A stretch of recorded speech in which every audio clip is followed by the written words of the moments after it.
ವಸ್ತುನಿಷ್ಠತೆ, ವಿಶ್ವಾಸಾರ್ಹತೆ, ನಿಖರತೆಗಾಗಿ ನೋಡ್ತಾ ಇರಿ ನ್ಯೂಸ್ ಪುತ್ತೂರು, ಜನಮನದ ಪ್ರತಿಧ್ವನಿ. ನಮಸ್ಕಾರ, ನೀವು ನೋಡ್ತಾ ಇದ್ದೀರಾ ನ್ಯೂಸ್ ಪುತ್ತೂರು, ಜನಮನದ ಪ್ರತಿಧ್ವನಿ. ನಾನು ಶ್ರೀಮಾ. ಇಂದಿನ ಪ್ರಮುಖ ಸುದ್ದಿಗಳು.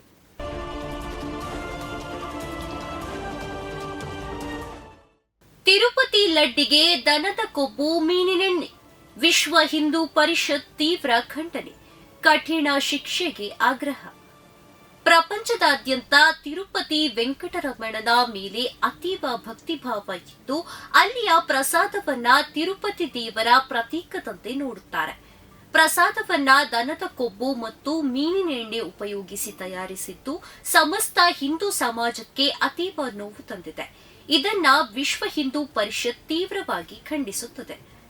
ಇದಕ್ಕೆ ಕಾರಣಕರ್ತರಾಗಿದ್ದ ಹಿಂದಿನ ಮುಖ್ಯಮಂತ್ರಿ ಜಗನ್ ರವರ ಸರ್ಕಾರದಲ್ಲಿ ಯಾರೆಲ್ಲ ಭಾಗಿಯಾಗಿದ್ದಾರೆಂದು ಸಿಬಿಐ ಮೂಲಕ ತನಿಖೆ ನಡೆಸಿ ತಪ್ಪಿತಸ್ಥರ ಮೇಲೆ ಕಠಿಣ ಕ್ರಮ ಕೈಗೊಳ್ಳಬೇಕು ಎಂದು ವಿಶ್ವ ಹಿಂದೂ ಪರಿಷತ್ ಆಗ್ರಹಿಸಿದೆ. ಶಾಸಕ ಮುನಿರತ್ನ ಮತ್ತೆ ಅರೆಸ್ಟ್. ಅತ್ಯಾಚಾರ, ಬ್ಲಾಕ್ಮೇಲ್ ಪ್ರಕರಣದಲ್ಲಿ ಬಂಧಿಸಿದ ಪೊಲೀಸರು. ಗುತ್ತಿಗೆದಾರನಿಗೆ ಬೆದರಿಕೆ ಹಾಕಿದ ಹಾಗೂ ಜಾತಿ ನಿಂದನೆ ಮಾಡಿದ ಪ್ರಕರಣದಲ್ಲಿ ಜಾಮೀನು ಪಡೆದು ಹೊರಬಂದಿದ್ದ ಆರ್ಆರ್ ನಗರ ಬಿಜೆಪಿ ಶಾಸಕ ಮುನಿರತ್ನ ಅವರನ್ನ ಅತ್ಯಾಚಾರ ಪ್ರಕರಣದಲ್ಲಿ ರಾಮನಗರದ ಕಗಲಿಪುರ ಠಾಣೆ ಪೊಲೀಸರು ಬಂಧಿಸಿದ್ದಾರೆ. 2020 ರಿಂದ 2022ರವರೆಗೆ ಶಾಸಕ ಮುನಿರತ್ನ ತನ್ನ ಮೇಲೆ ಅತ್ಯಾಚಾರ ಎಸಗಿ ಬ್ಲಾಕ್ಮೇಲ್ ಮಾಡಿದ್ದಾರೆ ಎಂದು ರಾಜರಾಜೇಶ್ವರಿ ನಗರದ 40 ವರ್ಷದ ಮಹಿಳೆ ದೂರು ದಾಖಲಿಸಿದ್ದಾರೆ. ಕಲಾವಿದರ ಮಾಸಾಶನ 3,000 ರೂಪಾಯಿಗೆ ಏರಿಕೆ ಎಂದು ಹೇಳಿಕೆ ನೀಡಿದ್ದ ಸಿದ್ದರಾಮಯ್ಯ, ಕಲಾವಿದರ ಮಾಸಾಶನ 3,000 ರೂಪಾಯಿಗೆ ಏರಿಸಲಾಗುವುದು ಎಂದು ಮುಖ್ಯಮಂತ್ರಿ ಸಿದ್ದರಾಮಯ್ಯ ಘೋಷಿಸಿದ್ದಾರೆ.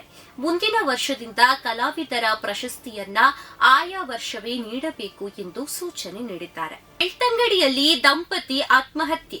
ಬೆಳ್ತಂಗಡಿ ತಾಲೂಕು ಕಾಶಿಪಟ್ನ ಗ್ರಾಮದ ಉರ್ದುಗುಡ್ಡೆಯಲ್ಲಿ ದಂಪತಿ ಆತ್ಮಹತ್ಯೆ ಮಾಡಿಕೊಂಡ ಘಟನೆ ನಡೆದಿದೆ. ಕಾಶಿಪಟ್ನ ಗ್ರಾಮದ ಉರ್ದು ನಿವಾಸಿಗಳಾದ ನೋಣಯ್ಯ ಪೂಜಾರಿ ಹಾಗೂ ಪತ್ನಿ ಬೇಬಿ ಆತ್ಮಹತ್ಯೆ ಮಾಡಿಕೊಂಡವರು.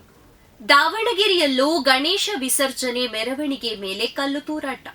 ದಾವಣಗೆರೆಯ ಬೇತೂರ ರಸ್ತೆಯ ಗಣೇಶ ವಿಸರ್ಜನೆ ವೇಳೆ ಕಲ್ಲು ತೂರಾಟ ನಡೆದಿದ್ದು ಸರ್ಕಲ್ ಇನ್ಸ್ಪೆಕ್ಟರ್ ಗುರುಬಸವರಾಜ್ ಹಾಗೂ ಕ್ರೈಂ ವಿಭಾಗದ ಪೊಲೀಸ್ ಕಾನ್ಸ್ಟೇಬಲ್ ರಘು ಎಂಬವರಿಗೆ ಗಾಯವಾಗಿದೆ.